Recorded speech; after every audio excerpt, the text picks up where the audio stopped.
हे बायको, ही साडी का घातलीस आज? काठपदरसाठी. सो मी आज जी नेसली आहे ती प्युअर कांजीवरम साडी आहे आणि ही माझ्या नवऱ्याने आत्ता मला पहिल्या दिवाळीसाठी गिफ्ट केली आहे. So thank you. आणि जर तुम्ही पाहिलं तर ही साडी मला आवडण्याचं कारण हेच आहे की याचा असा हाफ जो पॅटर्न आहे हाफ कलर्सचा, त्यामुळे मी ही घेतली. आणि याचे मोटिव्स पण तुम्ही बघितले तर सिल्वर आणि असं ऑक्सिडाइज गोल्ड म्हणतो आपण तशामध्ये याची जरी आहे. आणि ऑल ओव्हर लाइनिंग आहे साडीला आणि पदर. सो एलिफंट हे मोटिव्ह खूप आवडतं मला. सो मी ही साडी अशी उचलली आहे. आणि अजून एक कांजीवरमची टेक्निक मी तुम्हाला सांगते.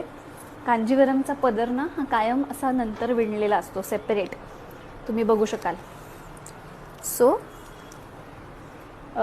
ही कांजीवरम ओळखण्याची एक सोपी टेक्निक आहे. सो तुम्ही पण असंच माझ्यासारखं साड्यांवर प्रेम करत असाल तर नक्की फॉलो करत राहा काठपदर सिरीज.